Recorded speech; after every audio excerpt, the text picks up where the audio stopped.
ಇಬ್ಬರು ಒಂದು ಕುಟುಂಬವನ್ನು ನಾವು ನೋಡ್ತೇವೆ. ಆದಾಮ ಮತ್ತೆ ಅವಳ ಒಂದು ಕುಟುಂಬ. ಆದಾಮ ಅವಳಿಗೆ ಕಾಯಿನ ಮತ್ತೆ ಹೇಬೆಲ ಎಂಬುದಾಗಿ ಇಬ್ಬರು ಗಂಡು ಮಕ್ಕಳಿರ್ತಾರೆ. ಇಬ್ಬರು ಗಂಡು ಮಕ್ಕಳಲ್ಲಿ ಒಬ್ಬನು ಕಾಯಿನ ಎಂಬುವವನು ಹೊಲದ ವ್ಯವಸಾಯವನ್ನು ಮಾಡುವಂತವನು.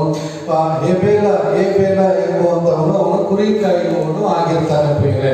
ಈ ರೀತಿಯಾಗಿ ಇರುವಾಗ ಈ ಇಬ್ಬರು ಒಂದು ಜವಾಬ್ದಾರಿಗಳಲ್ಲಿ ಅವರು ಹೀಗೆ ಬೆಳೆಯುತ್ತಾ ಬರಬೇಕಾದ್ರೆ ಒಂದು ದಿವಸ ಅವರೇನ್ ಮಾಡ್ತಾರೆ, ಕಾಲಾಂತರದಲ್ಲಿ ಕಾಯಿನನು ಹೊಲದ ಬೆಳೆಯಲ್ಲಿ ಕೆಲವನ್ನು ತಂದು ಯೆಹೋವನಿಗೆ ಕಾಣಿಕೆಯಾಗಿ ಸಮರ್ಪಿಸಿದನು ಎಂಬುದಾಗಿ ನಾವು ನೋಡ್ತೇವೆ ಪ್ರಿಯರೇ. ಇಲ್ಲಿ ಇಬ್ಬರು ವ್ಯಕ್ತಿಗಳನ್ನು ಸಹ ದೇವರಿಗೆ ಕಾಣಿಕೆಯನ್ನ ತೆಗೆದುಕೊಂಡು ಬರ್ತಾರೆ. ಹೇಬೆಲ ಮತ್ತೆ ಕಾಯಿನ ಇಬ್ಬರನ್ನು ಸಹ ದೇವರಿಗೆ ಕಾಣಿಕೆಯನ್ನು ತೆಗೆದುಕೊಂಡು ಬರುವಾಗ ಅಲ್ಲಿ ಕಾಯಿನ ಏನ್ ಮಾಡ್ತಾನೆ, ಹೊಲದ ಬೆಳೆಯಲ್ಲಿ ಕೆಲವನ್ನ ಅವನು ಏನ್ ಮಾಡ್ತಾನೆ ತಗೊಂಡು ಬರ್ತಾನೆ. ಹೊಲದ ಬೆಳೆಯಲ್ಲಿ ಕೆಲವನ್ನ ಅವನು ತಗೊಂಡು ಬಂದು ದೇವರಿಗೆ ಕಾಣಿಕೆಯಾಗಿ ಸಮರ್ಪಿಸ್ತಾನೆ. ಹೇಬೆಲನು ಹಾಗೆಯೇ ತನ್ನ ಹಿಂಡಿನಿಂದ ಚೊಚ್ಚಲ ಕುರಿಗಳನ್ನು ಕಾಣಿಕೆಯಾಗಿ ತಂದು ಅವುಗಳ ಕೊಪ್ಪನ್ನು ಹೋಮ ಮಾಡಿದನು. ಯೆಹೋವನು ಹೇಬೆಲನನ್ನು ಅವನ ಕಾಣಿಕೆಯನ್ನು ಮೆಚ್ಚಿ ಕಾಯಿನನನ್ನು ಅವನ ಕಾಣಿಕೆಯನ್ನು ಮೆಚ್ಚಲಿಲ್ಲ. ನೋಡಿ, ಇಲ್ಲಿ ಇಬ್ರು ಸಹ ಕಾಣಿಕೆಗಳನ್ನ ಕೊಡ್ತಾರೆ. ಇಬ್ರು ಸಹ ದೇವ್ರ ಮಕ್ಕಳಲ್ಲಿ ತಗೊಂಡ್ ಬಂದು ಕೊಡ್ತಾನೆ.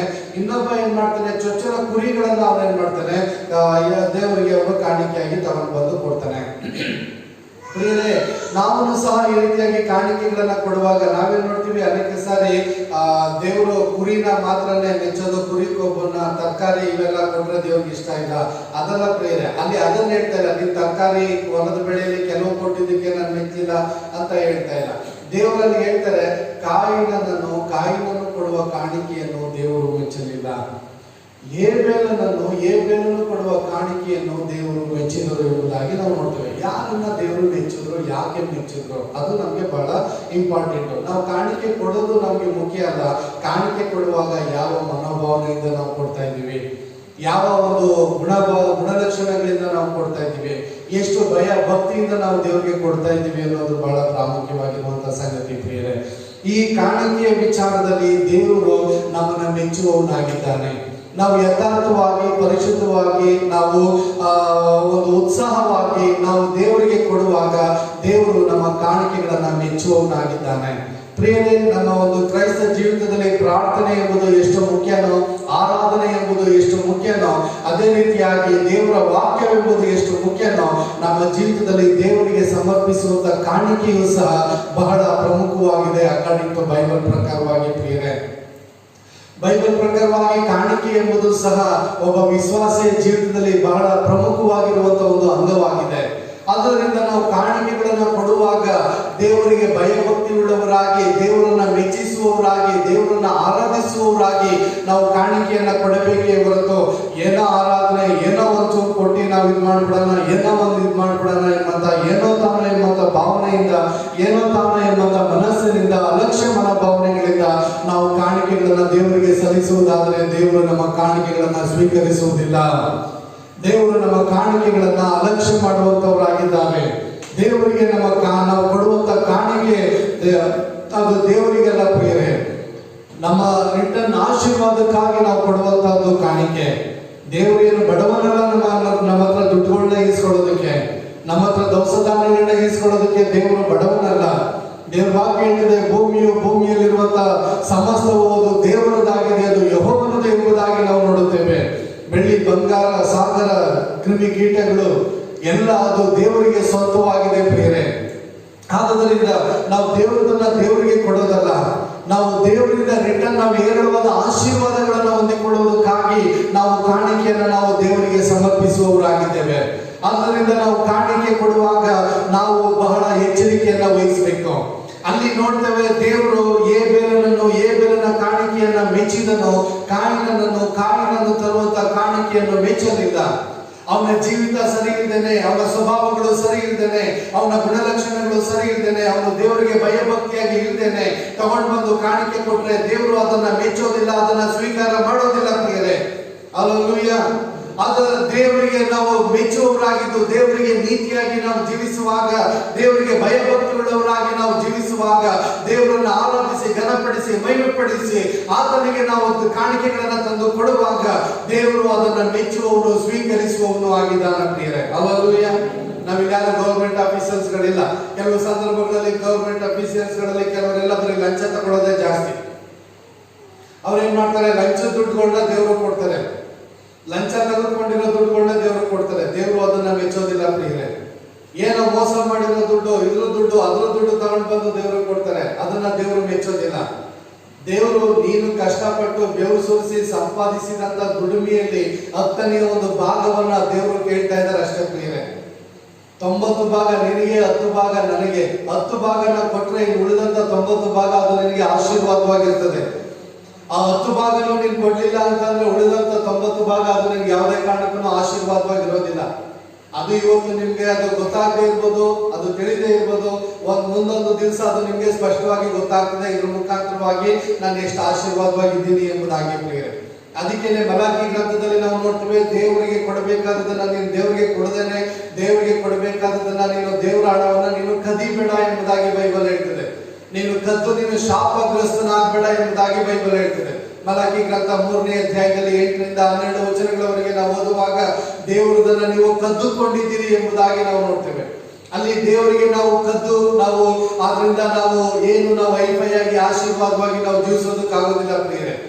ನಂತರವಾಗಿ ನಾವು ನೋಡ್ತೇವೆ ಲೂಕನ ಸುವಾರ್ತೆಯಲ್ಲಿ ನಾವು ನೋಡ್ತೇವೆ 21ನೇ ಅಧ್ಯಾಯದಲ್ಲಿ ಒಂದು ಬಡ ವಿಧವೆ ತನ್ನಲ್ಲಿದ್ದಂತ 2 ಕಾಸನ್ನೇ ಹಾಕಿದಳು ಎಂಬುದಾಗಿ ನಾವು ನೋಡ್ತೇವೆ. ಅಂದ್ರೆ ತನ್ನ ಜೀವನವನ್ನೇ ಆಕೆ ಕೊಟ್ಟು ಬಿಟ್ಟಳು ಎಂಬುದಾಗಿ ನಾವು ನೋಡ್ತೇವೆ. ಅದೇ ರೀತಿಯಾಗಿ 1 ಅರಸುಗಳ ಪುಸ್ತಕ 18ನೇ ಅಧ್ಯಾಯದಲ್ಲಿ 17ನೇ ಅಧ್ಯಾಯದಲ್ಲಿ ಎಲಿಯನ ವಿಚಾರದಲ್ಲಿ ನಾವು ನೋಡ್ತೇವೆ.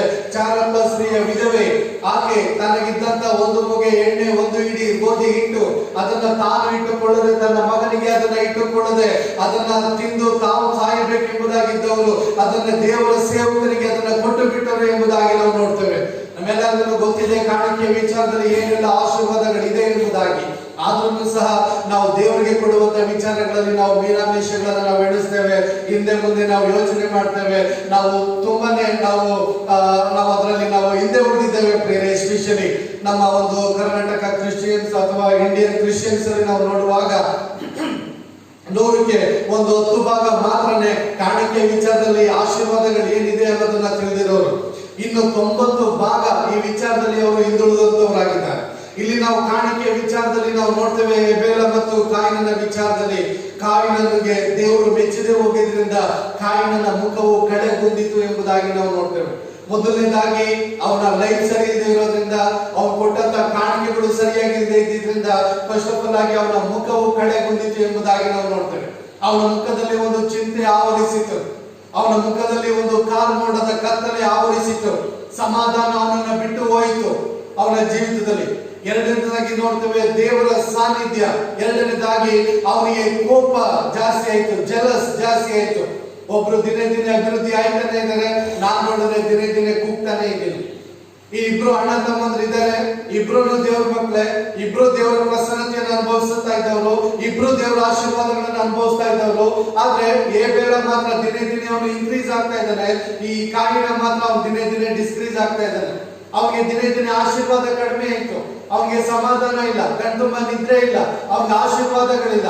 ಅವ್ನಿಗೆ ಏನಾಯ್ತು, ಇನ್ಮೇಲೆ ಅವ್ನಿಗೆ ಏನಾಯ್ತು, ಲೈಟ್ ಆಗಿ ಅವನಿಗೆ ದ್ವೇಷ ಆರಂಭವಾಯ್ತು, ಕೋಪ ಆರಂಭವಾಯ್ತು, ಜಲಸ್, ಹೊಟ್ಟೆ ಕಿಚ್ಚು ಸ್ಟಾರ್ಟ್ ಆಯ್ತು ಅವನಿಗೆ.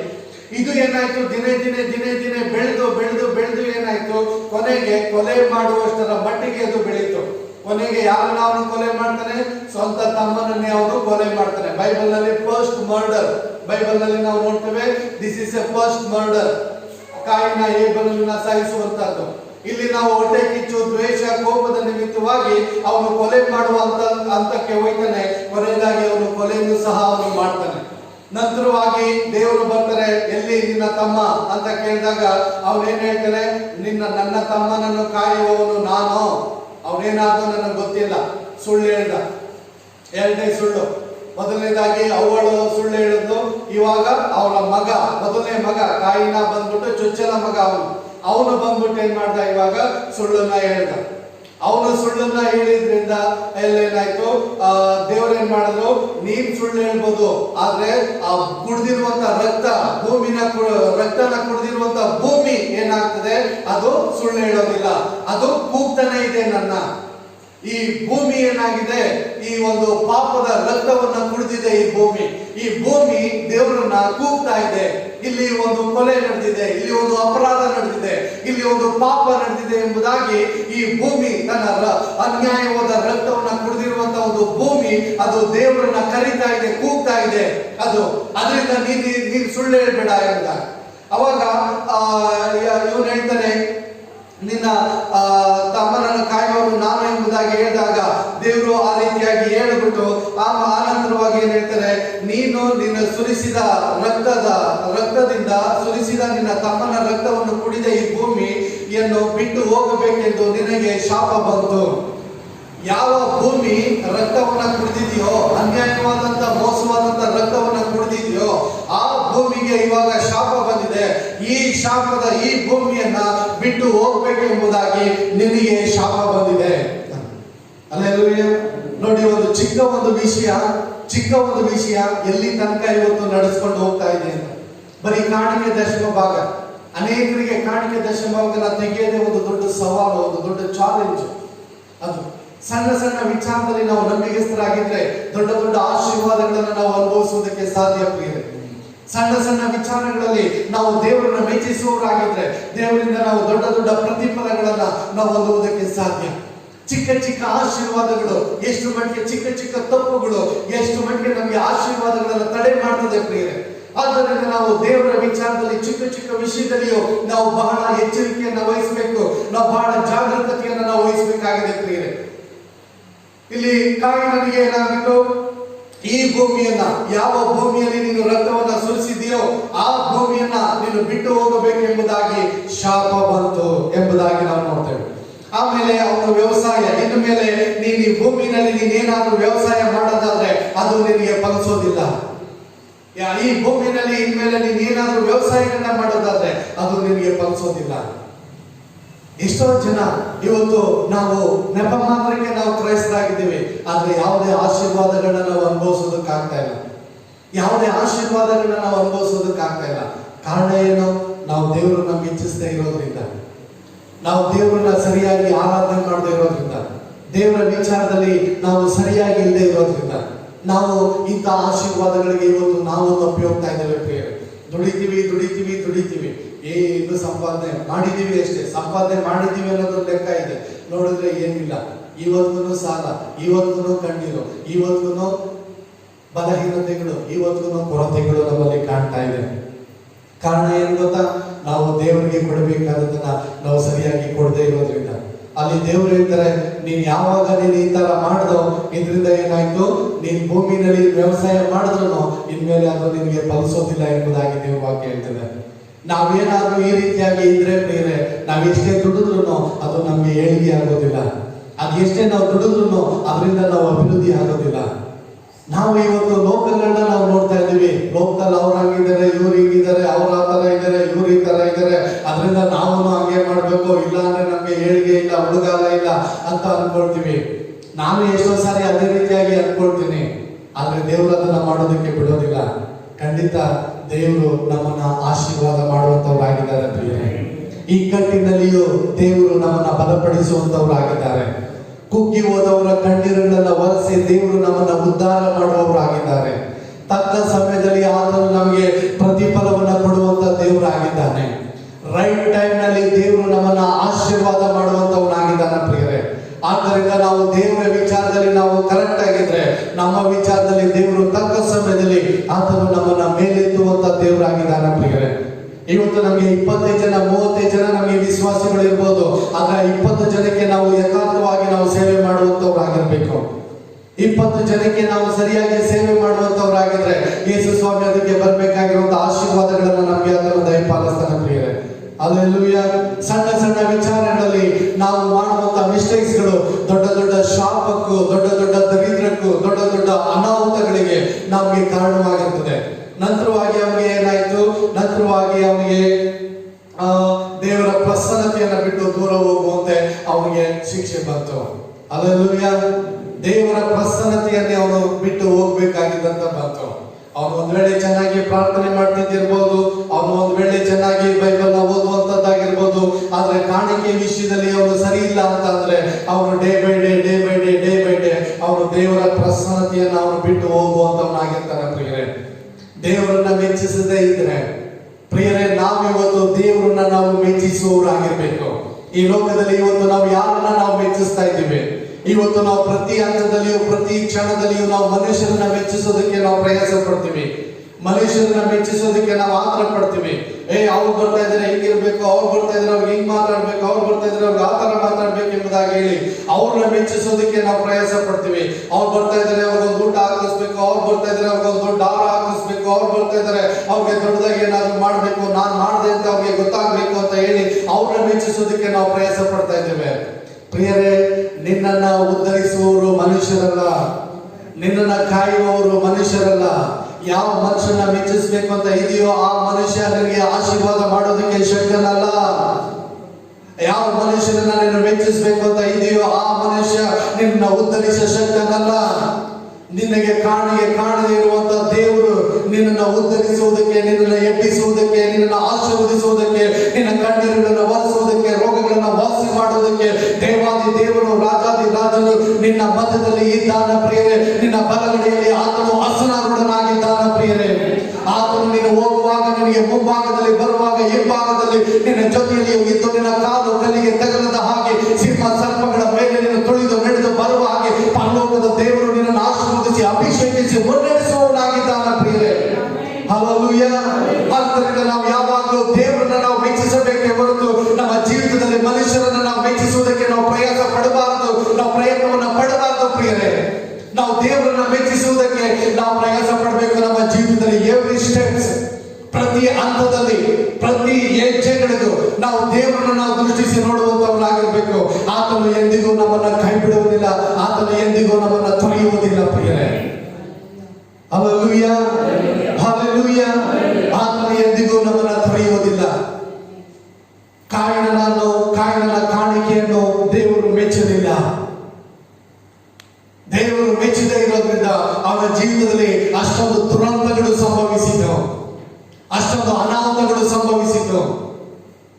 ಸೈತಾನನು ಅವನಲ್ಲಿ ಆಳ್ವಿಕೆ ಮಾಡೋದಕ್ಕೆ ಪ್ರಾರಂಭ ಮಾಡಿದನು. ಚೊಚ್ಚಲ ಮಗ ಬೈಬಲ್ ಅಲ್ಲಿ ವೆರಿ ವೆರಿ ಇಂಪಾರ್ಟೆಂಟ್. ಚೊಚ್ಚಲ ಮಕ್ಕಳು ಯಾವಾಗಲೂ ದೇವರಿಗೆ ಸೀಮಿತವಾಗಿರ್ಬೇಕು. ಚೊಚ್ಚಲ ಮಕ್ಕಳು ದೇವರಿಗೆ ಸೀಮಿತವಾಗಿರ್ಬೇಕು. ಆದ್ರೆ ಇಲ್ಲಿ ಏನಾಯ್ತು? ಚೊಚ್ಚಲ ಮಗ ಪಾಪವನ್ನ ಮಾಡ್ತಾನೆ. ಆದ್ರಿಂದ ದೇವ್ರು ಏನ್ ಮಾಡಿದ್ರು? ಇವನ ಆದ್ಮೇಲೆ ನೆಕ್ಸ್ಟ್ ಸೇತನನ್ನ ದೇವರು ಆರಿಸ್ಕೊಳ್ತಾರೆ. ಆದಾಮ ಅವಳ ಹೊಟ್ಟೆಯಲ್ಲಿ ಮತ್ತೆ ಸೇತನ ಹುಡ್ತಾನೆ. ಅದರಿಂದ ಪ್ರಿಯರೇ, ನಾವು ಕಾಣಿಕೆಗಳನ್ನ ಕೊಡುವಾಗ ನಾವು ಅದು ಯಾವ್ದಾದ್ರೂ ಆಗಿರ್ಬೋದು, ನಾವು ಕಾಣಿಕೆಗಳನ್ನ ಕೊಡುವಾಗ ದೇವರಿಗೆ ಯೋಗ್ಯವಾದದನ್ನ, ದೇವರಿಗೆ ಮೆಚ್ಚುವಂತದನ್ನ ನಾವು ಪರಿಗಣಿಸಬೇಕು. ನಾವು ಅದನ್ನ ನಾವು ಕೊಡಬೇಕು.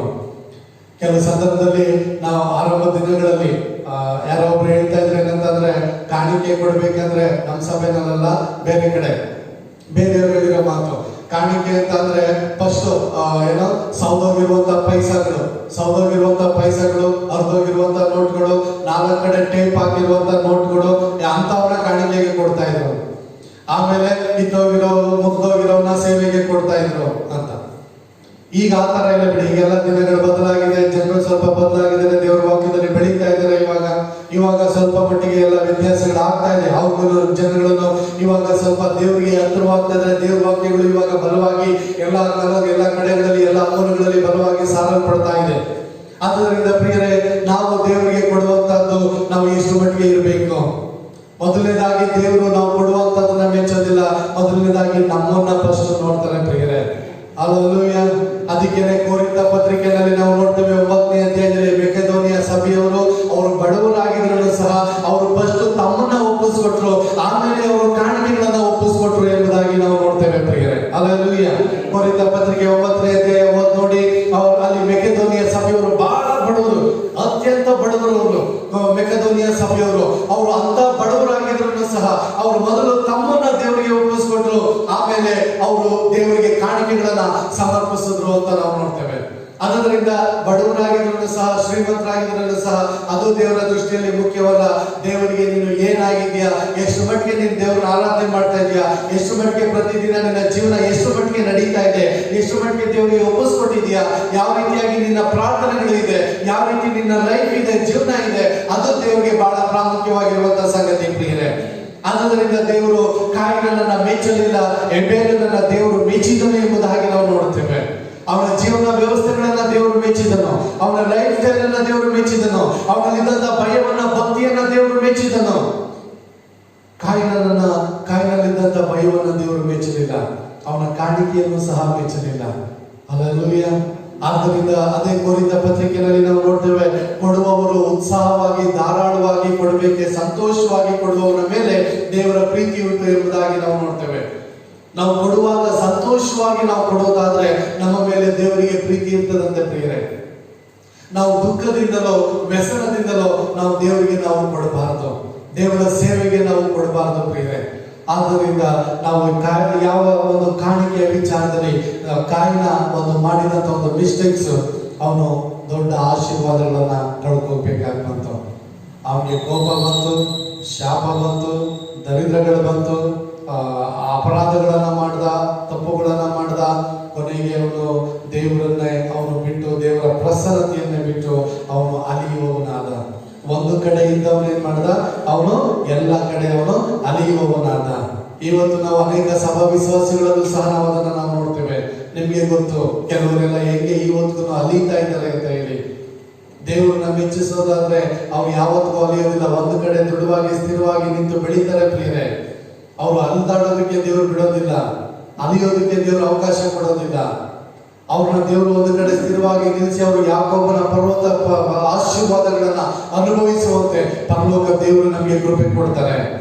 ಆದ್ದರಿಂದ ಕಾಯಿನ ಅವನು ಅಲಿಯೋನಾದ, ಅವನು ದೇಶಭ್ರಷ್ಟನಾದ, ಅವನು ಕಂಡವರೆಲ್ಲ ಕೊಲ್ಲಬೇಕು, ಆ ಒಂದು ಪರಿಸ್ಥಿತಿ ಬಂತು. ಪ್ರಿಯರೇ, ಇವತ್ತು ಎಷ್ಟೋ ಜನ ಪ್ರಾರ್ಥನೆ ಮಾಡ್ತಾರೆ, ಬೈಬಲ್ ಚೆನ್ನಾಗಿ ಗೊತ್ತಿದೆ, ಆದ್ರೆ ಅವರು ದೇವರ ಆಶೀರ್ವಾದದಲ್ಲಿಲ್ಲ, ಅಲ್ದ ಆಡ್ಕೊಂಡಿದ್ದಾರೆ. ಇವತ್ತು ಅಲ್ದ ಆಡ್ಕೊಂಡು ಜೀವಿಸ್ತಾ ಇದ್ದಾರೆ ಪ್ರಿಯರೇ. ಆದ್ದರಿಂದ ದೇವರೇ, ಇವತ್ತು ನಮ್ಮ ಒಂದು ಸ್ಥಿತಿ, ನಮ್ಮ ಒಂದು ಪರಿಸ್ಥಿತಿ ಯಾವ ರೀತಿಯಾಗಿದೆ? ನಾನು ಕೊಡುವಂತ ಕಾಣಿಕೆನ ದೇವರು ಮೆಚ್ಚುತ್ತಾ ಇದ್ದಾರ? ನನ್ನ ಒಂದು ಲೈಫ್ ಸ್ಟೈಲ್ ಅನ್ನ ದೇವರು ಮೆಚ್ಚುತ್ತಾ ಇದ್ದಾರ? ದೇವರು ನನಗೆ ಕೃಪೆ ತೋರಿಸ್ತಾ ಇದ್ದಾರ? ನಾನು ಮಾಡುವಂತ ಪ್ರಾರ್ಥನೆಗೆ ದೇವರು ದಿನ ದಿನ ಬಿಡುಗಡೆ ಸಿಗ್ತಾ ಇದೆಯಾ? ನಮಗೆ ಸಮಾಧಾನದಲ್ಲಿ ನಾನು ಇವತ್ತು ಜೀವಿಸ್ತಾ ಇದ್ದೀನಿಯಾ? ಆಶೀರ್ವಾದದಲ್ಲಿ ಇವತ್ತು ನಾನು ಜೀವಿಸ್ತಾ ಇದ್ದೇನೆಯಾ? ಇವತ್ತು ನಾನು ದೇವರ ಮಾರ್ಗದಲ್ಲಿ ನಾನು ನಡೀತಾ ಇದ್ದೇನೆಯಾ? ದೇವರಿಗೂ ನನಗೂ ಇವತ್ತು ಒಂದು ಒಳ್ಳೆ ಸಂಪರ್ಕಗಳಿದೆಯಾ? ದೇವರಿಗೂ ನನಗೂ ಇವತ್ತು ಒಂದು ಒಳ್ಳೆ ಬಾಂಧವ್ಯದಲ್ಲಿ ನಾನು ಇವತ್ತು ಬೆಳೀತಾ ಇದ್ದೀನಾ?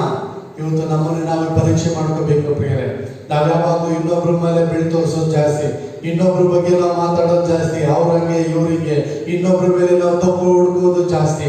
ಪ್ರಿಯರೇ, ನಾವು ಇನ್ನೊಬ್ರ ಮೇಲೆ ತಪ್ಪು ಹುಡುಕೋದಕ್ಕಿಂತ ನಮ್ಮನ್ನ ನಾವು ಪರೀಕ್ಷೆ ಮಾಡ್ಕೊಳ್ಳೋದು ಬಹಳ ಉತ್ತಮವಾಗಿರುವಂತಹ ಒಂದು ಕಾರ್ಯ. ನಮ್ಮನ್ನ ನಾವು ಪರೀಕ್ಷೆ ಮಾಡೋದಕ್ಕೆ ನಾವು ಯಾವಾಗಲೂ ಎಚ್ಚರಿಕೆ ಉಳ್ಳವರಾಗಿರ್ಬೇಕು. ದೇವರಿಗೆ ನಾವು ಸಂತೋಷವಾಗಿ ಕೊಡುವುದಕ್ಕೆ ನಾವು ಪ್ರಯಾಸ ಪಡಬೇಕು. ಪ್ರತಿ ಹಂತದಲ್ಲಿಯೂ ನಾವು ದೇವರನ್ನ ಮೆಚ್ಚಿಸುವವರಾಗಿರ್ಬೇಕು.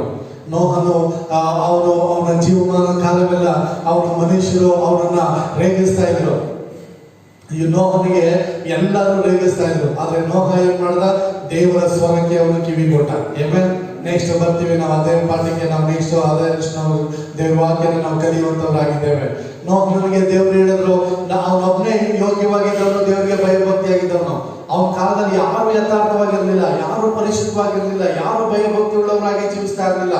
ನೋಹನ ಕಾಲದಲ್ಲಿ ಅವನೊಬ್ಬನೇ ದೇವರಿಗೆ ಯಥಾರ್ಥವಾಗಿ ನೀತಿಯಾಗಿದ್ದವನು.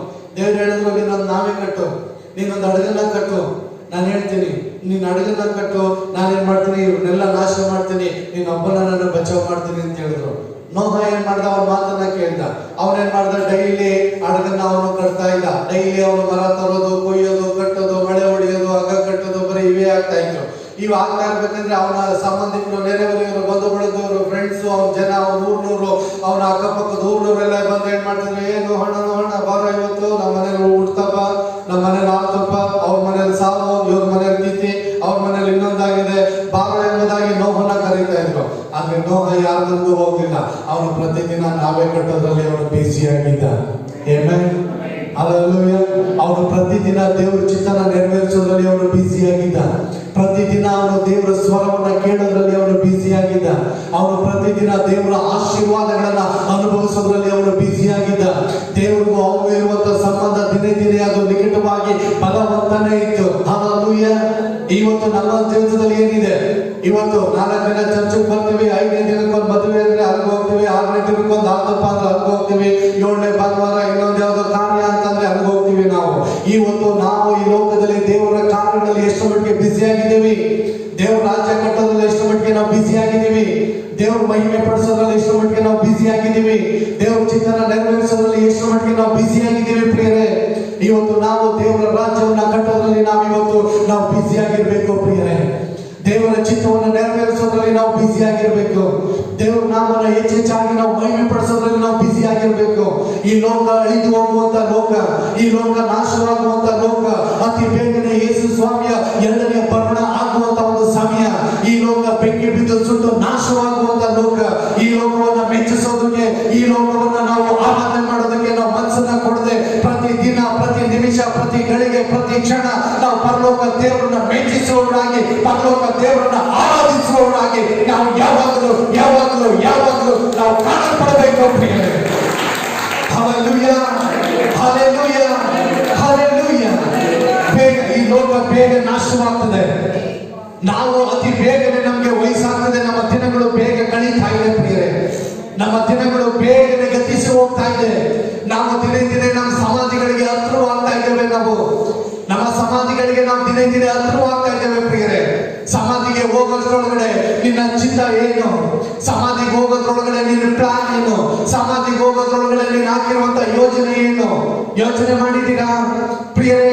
ಪರಲೋಕಕ್ಕೆ ಹೋದಾಗ ಯೇಸು ಸ್ವಾಮಿ ಒಂದಿನ ಕೇಳ್ತಾರೆ, ಏನಾಗ್ತಾ ಇದೆ, ಏನ್ ಮಾಡಿದ್ಯಾ, ಏನ್ ಬಿಟ್ಟಿದ್ಯಾ ಅಂತ ಹೇಳಿ.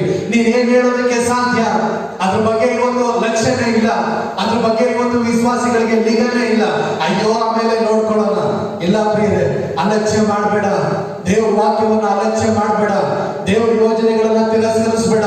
ಕುಂತ್ರೋ ನಿಂತ್ರೋ ನಾವು ದೇವ್ರ ರಾಜ್ಯದ ಬಗ್ಗೆ ಯೋಚನೆ ಮಾಡಬೇಕು. ಎಲ್ಲಿದ್ರು ನಾವು ದೇವ್ರ ಕಾರ್ಯದ ಬಗ್ಗೆ ನಾವು ಯೋಚನೆ ಮಾಡಬೇಕು. ನಾವು ಹೇಗಿದ್ರು ನಾವು ದೇವರ ಚಿತ್ತಗಳನ್ನು ನಾವು ನೆರವೇರಿಸುವಂತವ್ರು ಆಗಿರ್ಬೇಕು. ನಿನ್ನ ಬಗ್ಗೆ ನೀನು ಚಿಂತೆ ಮಾಡಬೇಡ. ಯೇಸು ಸ್ವಾಮಿ ನಿನ್ ಬಗ್ಗೆ ಚಿಂತೆ ಮಾಡ್ತಾರೆ. ಆಮೆನ್. ನಿನ್ ಬಗ್ಗೆ ನೀನ್ ಚಿಂತೆ ಮಾಡಬೇಡ. ನೀನ್ ಮನೆ ಕಟ್ಟೋದ್ರ ಬಗ್ಗೆ ಚಿಂತೆ ಮಾಡಬೇಡ. ಯೇಸು ಸ್ವಾಮಿ ನಿನ್ ಮನೆನ ಕಟ್ತಾರೆ. ಯೇಸು ಸ್ವಾಮಿ ನಿನ್ ಬಗ್ಗೆ ಚಿಂತೆ ಮಾಡ್ತಾರೆ. ನಿನ್ಗೆ ಆರೋಗ್ಯ, ಯಾವಾಗ ನಿನ್ಗೆ ಆರೋಗ್ಯ ಕೊಡ್ಬೇಕು, ಯಾವಾಗ ನಿನಗೆ ಸಮಾಧಾನ ಕೊಡ್ಬೇಕು, ಯಾವಾಗ ನಿನಗೆ ಧೈರ್ಯ ಕೊಡ್ಬೇಕು, ಅದೆಲ್ಲ ಯೇಸು ಸ್ವಾಮಿ ಬಿಟ್ಟಿದ್ದು. ಯೇಸು ಸ್ವಾಮಿ ರೈಟ್ ಟೈಮ್ ಅಲ್ಲಿ ನಿನ್ಗೆ ಏನ್ ಬೇಕೋ ಅದನ್ನೆಲ್ಲ ಯೇಸು ಸ್ವಾಮಿ ಒದಗಿಸ್ಕೊಡ್ತಾರೆ. ನೀನ್ ಯೇಸು ಸ್ವಾಮಿಗೆ ಏನ್ ಮಾಡ್ಬೇಕು ಅದನ್ನ ಮಾಡೋದಕ್ಕೆ ಪ್ರಯಾಸ ಪಡೋ. ಯೇಸು ಸ್ವಾಮಿಗೆ ನೀನ್ ಏನ್ ಮಾಡ್ಬೇಕು ಅದನ್ನ ಮಾಡೋದಕ್ಕೆ ನೀನ್ ಯಾವಾಗ್ಲೂ ಪ್ಲಾನ್ ಮಾಡು, ಯೋಜನೆ ಹಾಕು. ಹಲ್ಲೆಲೂಯಾ. ದೇವರ ಚಿತ್ತವನ್ನ ನೆರವೇರಿಸೋದಕ್ಕೆ ನೀನ್ ಪ್ಲಾನ್ ಮಾಡು. ನಿನ್ ಬಗ್ಗೆ ನೀನ್ ಯೋಚನೆ ಮಾಡಬೇಡ. ನಾಳೆ ದಿನ ಏನಾಗ್ತದೋ ನಿನಗೆ ಗೊತ್ತಿಲ್ಲ. ಆವತ್ತಿನ ಕಾಟ ಆವತ್ತಿಗೆ ಸಾಕು. ನಾಳೆ ದಿನದ ಬಗ್ಗೆ ದೇವ್ರ ಚಿಂತೆ ಮಾಡ್ತಾರೆ. ದೇವರ ಯೋಜನೆಗಳ ಬಗ್ಗೆ ನೀನ್ ಚಿಂತೆ ಮಾಡು. ಅಳಿದು ಹೋಗುತ್ತಿರುವಂತಹ ಆತ್ಮಗಳ ಬಗ್ಗೆ ಚಿಂತೆ ಮಾಡು. ನಾಶವಾಗುತ್ತಾ ಇರುವಂತಹ ಆತ್ಮಗಳ ಬಗ್ಗೆ ನೀನು ಚಿಂತೆ ಮಾಡು. ನರಕಕ್ಕೆ ಹೋಗುವವರು ರಕ್ಷಿಸೋದು ಹೇಗಪ್ಪ ಅನ್ನೋದ್ರ ಬಗ್ಗೆ ಚಿಂತೆ ಮಾಡು. ನಿನ್ನ ಸಂಬಂಧಿಕರು ನಾಶವಾಗ್ತಾ ಇದ್ದಾರೆ, ನಿನ್ನ ಬಂಧು ಬಳಗದವರು ನಾಶವಾಗ್ತಾ ಇದ್ದಾರೆ, ನಿನ್ನ ಸ್ನೇಹಿತರುಗಳು ನಾಶವಾಗ್ತಾ ಇದ್ದಾರೆ. ಅವ್ರ ಬಗ್ಗೆ ಚಿಂತೆ ಮಾಡು. ಅವ್ರು ನಾಶವಾಗ್ತಾ ಇದ್ದಾರೆ, ಏಸಪ್ಪ ಅವ್ರನ್ನ ರಕ್ಷಿಸುವಂತ ಚಿಂತೆ ಮಾಡು. ಎಷ್ಟೋ ಜನ ಸಮಾಧಾನ ಇಲ್ಲದೆ ಇದ್ದಾರೆ, ಎಷ್ಟೋ ಜನ ಆರೋಗ್ಯವಿಲ್ಲದೆ ಇದ್ದಾರೆ, ಎಷ್ಟೋ ಜನ ಬಂಧನಗಳಲ್ಲಿದ್ದಾರೆ, ಎಷ್ಟೋ ಜನ ಪಾಪಗಳಲ್ಲಿದ್ದಾರೆ. ಇವ್ರನ್ನ ಯೇಸುವೆ ಬಿಡುಗಡೆ ಮಾಡೋದು ಹೇಗೆ?